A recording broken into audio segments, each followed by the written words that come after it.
साथी जोहार नमस्कार। मैं नंदलाल कुम्हाटाना आज मैं आया हूं आपके बीच में एक ऐसा राजनीतिक दल जो झारखंड में काफ़ी का प्रयास रहा है कि झारखंड में आदिवासियों के लिए आवाज़ उठाते आ रहे हैं। कम समय में काफ़ी आंदोलन इनका सोशल मीडिया में देखने को आपको मिलेगा। ये है भारत आदिवासी पार्टी, जिसको बाप पार्टी कहते हैं, जो फिलहाल में पेशा कानून और जमीन लूट पर रांची के राजभवन में एक दिवसीय धरना स्थल पर ये अपनी बात रख रहे हैं, सरकार पर ये दबाव डाल रहे हैं। देखिए इनका वीडियो, फिर मैं इन पर अपना विचार प्रकट करूंगा। बचाना ये बिरसा मुंडा के शहादत से, सिद्धू कानू के शहादत से, वीर बुजुर्ग भगत से शहादत से और अनेकों ने जो है आहुति दिया, तब सीएनटीएफ बना तो जो हमारा जमीन बच रहा।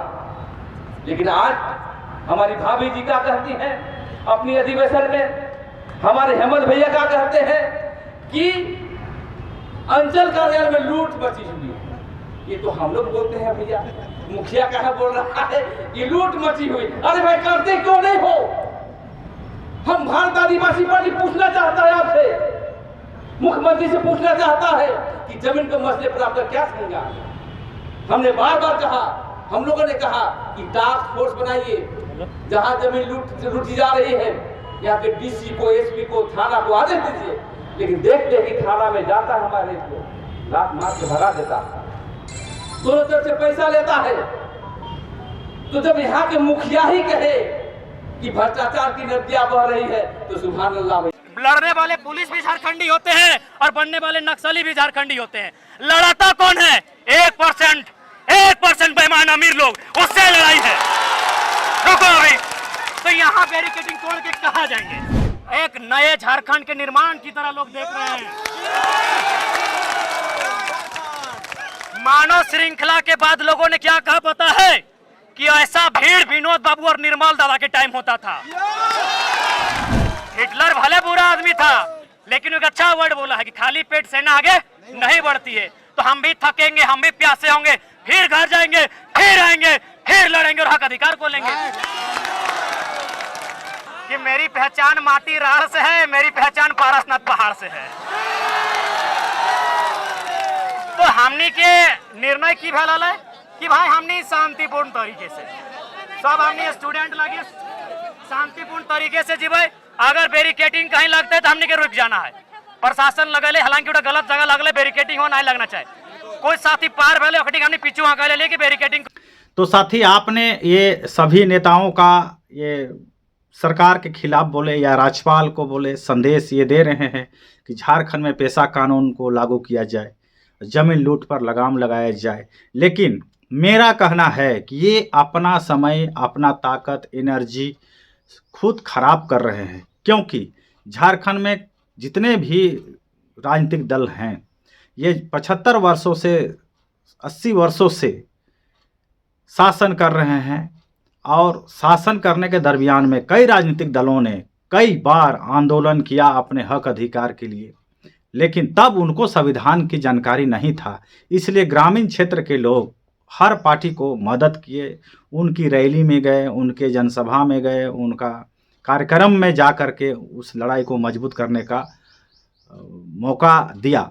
लेकिन मैं भारत आदिवासी पार्टी और बीच में अभी वर्तमान में जयराम महतो की पार्टी, जेलकेम पार्टी, दो ऐसी पार्टी जो वर्तमान में झारखंड में नई पार्टी हैं, जो चुनाव से पूर्व में ये सब पार्टी नई बनी।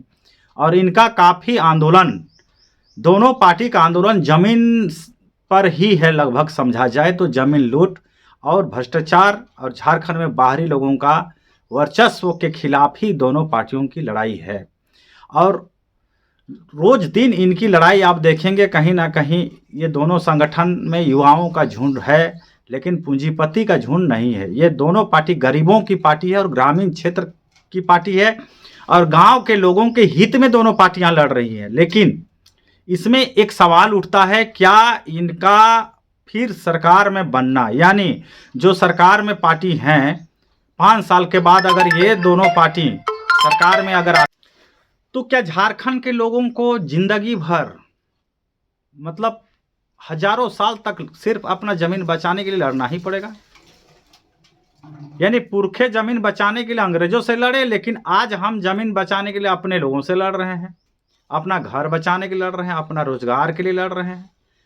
भाई तो ऐसे हम किसको गुमराह कर रहे हैं? मेरा कहने का मतलब है लड़ाई लड़ना जरूरी है, लेकिन अभी हमको मेरा पहला काम क्या है, हम स्पष्ट भारत आदिवासी पार्टी और जेल कैंप जयराम महतो की पार्टी, दोनों पार्टी को संदेश देना चाहते हैं कि अगर वाकई में आप आदिवासी मूलवासी की भलाई चाहते हो तो अपने को शक्ति मजबूत करो, यानी समर्थन मजबूत करो। और आपकी शक्ति और समर्थन तब मजबूत होगी जब आप गांव में जाएंगे, पारंपरिक ग्राम सभा का गठन करेंगे, लोगों को 5वीं अनुसूची और पारंपरिक ग्राम सभा का शक्तियां के बारे में आप लोगों को बताएंगे। वहां पारंपरिक ग्राम सभा का पुनर्गठन जब करेंगे तो एक बहुत बड़ी शक्ति आपके बीच में, आदिवासी मूलवासी के बीच में खड़ी होगी, और एक ऐसा शक्ति जो पूरे झारखंड में जितने दिन तक चाहें, आप झारखंड में पत्ता भी नहीं हिलने दोगे।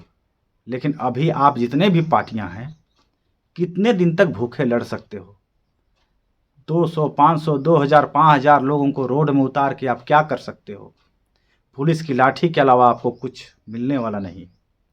क्योंकि आपको पता होना चाहिए कि पूरे देश में प्रधानमंत्री हो या राष्ट्रपति हो या राज्यपाल हो, मुख्यमंत्री जो भी हो, जिसकी भी सरकारें हैं, पूंजीपतियों के पॉकेट में हैं, पूंजीपतियों के बलबूते पे चल रहे हैं। तो क्या वो सब जितनी पार्टियां जो इलेक्टोरल बॉन्ड के जरिए अरबों रुपया आपके जो लाती है, चुनाव में खर्च करती है, क्या भारत आदिवासी पार्टी, क्या जेल कैंप, दोनों पार्टी अरबों रुपया पूंजीपति से लेंगे? और नहीं लेंगे तो ये अरबों रुपये वाले पार्टियों से ये टक्कर कैसे लेंगे? आप सभी को जानकारी तो स्पष्ट है कि पूरे भारत में जाति और धर्म के आधार पर वोट बैंक की राजनीति होती है। 5 साल तक लोग चिल्लाएंगे, चीखेंगे, सब कुछ करेंगे, लड़ेंगे, रोएंगे, सब कुछ करेंगे। चुनाव का बिगुल फूंकते के साथ में लोग सब भूल जाते हैं और जाति और धर्म में बढ़ जाते हैं, और सही मानसिकता वाला व्यक्ति विधानसभा ना लोकसभा में नहीं पहुंच पाता है। तो ये स्थिति को सभी लोग जानते हैं, फिर पुरानी गलती क्यों दोहराया जाता है? मेरा कहना स्पष्ट है कि पूरे भारत को 3 क्षेत्र में जब बांटा गया है, 5वीं अनुसूची, 6ठी अनुसूची और सामान्य, तो संविधान के अनुरूप शासन चलना चाहिए। इस दिशा में कौन सी राजनीतिक दल आगे बढ़ेंगे? आप जरा सोचिए कि 5वीं अनुसूची 1950 के दरमियान में झारखंड को लिया जाए तो उस समय झारखंड छोटा नागपुर था, और छोटा नागपुर में ही CNT और SPT एक्ट हैं। तो जितना बड़ा छोटा नागपुर का एरिया था, टोटल 5वीं अनुसूची के एरिया में है, क्योंकि 5वीं अनुसूची का क्षेत्र को ना मुख्यमंत्री, ना राज्यपाल, ना राष्ट्रपति, ना प्रधानमंत्री कोई कम नहीं कर सकता। जानने की जरूरत है, जागने की जरूरत है, स्पष्टवादी बनने की जरूरत है, समाज को उचित दिशा में ले जाने की जरूरत है, तब जाके एक सही समाज का निर्माण होगा। साथ ही मैं भारत को मजबूत की दिशा में सोचने से ज्यादा मैं सोचता हूं कि 10 अखंड भारत, जिसमें हम आदिवासी मूलवासियों की जमीनें हैं, जिसमें हमारे लोग हैं, जिसमें हमारा DNA है, ये पूरे क्षेत्र को एक दिशा पे हम तभी ले जा सकते हैं जब संविधान के अनुसार हम चलेंगे और जाति धर्म भेदभाव से दूर, लोभ लालच ईर्ष्या द्वेष भय से दूर हम लोगों को जागरूक करेंगे।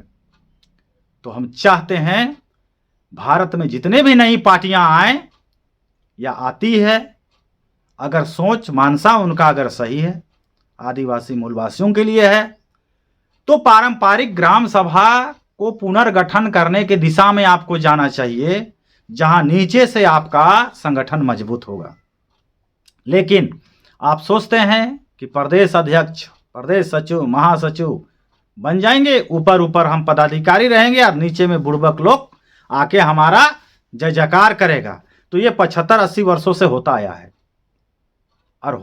है और रिजल्ट कुछ नहीं निकला।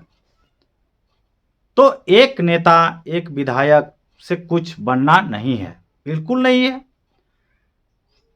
लेकिन अगर उस एक विधायक और एक नेता को अगर समस्त लाखों जनसंख्या, लाखों करोड़ों आबादी अगर उनके पीछे चलेंगे तो विधानसभा, लोकसभा में वो हमारी बात जरूर रखेंगे, रखते हैं। लेकिन इसी से सरकार पूंजीपति को भय नहीं होगा, और सरकार और पूंजीपति को हड़काने के बजाय संगठन का ऐसा मजबूती दिखाना चाहिए कि पांचवी अनुसूची को लागू करने के लिए चंद दिनों ही काफी है। तो झारखंड में छोटी मोटी लड़ाई के जरिए हम चाहें कि झारखंड में आदिवासी मूलवासियों को हक मिलेगा, या किसी के सांसद, विधायक, मंत्री बन जाने से झारखंड को हक मिलेगा, ऐसी बात नहीं है। उनके साथ साथ करोड़ों की जनसंख्या को रोड में उतरने की जरूरत है, और ऐसा खनिज, ऐसा सरकारी विभाग, सारे जगह ऐसा तालाबंदी होना चाहिए कि 1 महीना तक किसी का पत्ता नहीं हिलना चाहिए। ऐसा जाम होने की जरूरत है, करने की जरूरत है। तब उसके लिए शक्ति प्रदर्शन तभी होगा जब आपके साथ जनसमूह होगा, और जनसमूह में हिम्मत तभी होगी जब लोग पांचवें अनुसूची या भारत का संविधान को जानेंगे, पारंपरिक ग्राम सभा का अधिकार को जानेंगे। तभी लोग अपना खाकर, अपने पैसे खर्च कर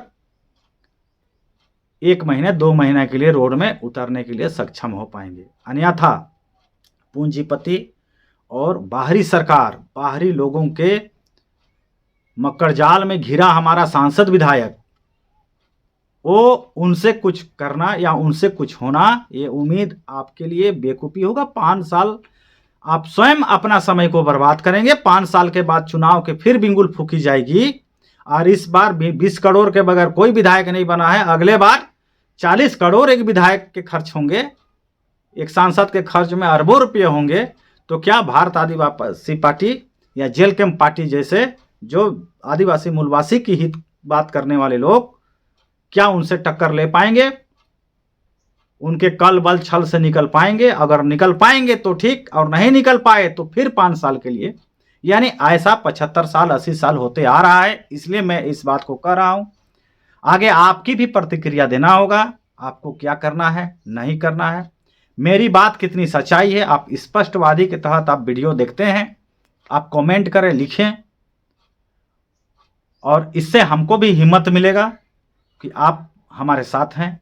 यानी हमारे साथ बोले तो पांचवी अनुसूची और पारंपरिक ग्राम सभा के साथ। मैं चाहता हूं कि पारंपरिक ग्राम सभा यानी गांव के लोगों को गांव में ही सारा ये रोजगार, ठेकेदारी का अधिकार, खनन जब निकल रहा है गांव में तो खनन का अधिकार, सारा अधिकार पारंपरिक ग्राम सभा को मिले। मेरा ऐसा मानना है संविधान के हिसाब। अगर इस दिशा में अगर आप साथ चलना चाहते हैं तो वीडियो को अधिक से अधिक लोगों को शेयर करें, कमेंट करें, और चैनल को सब्सक्राइब करें, ताकि हम बहुत जल्द भारत को सही दिशा में, झारखंड को सही दिशा में लाने में सफल हो पाएं। जोहार, नमस्कार, धन्यवाद।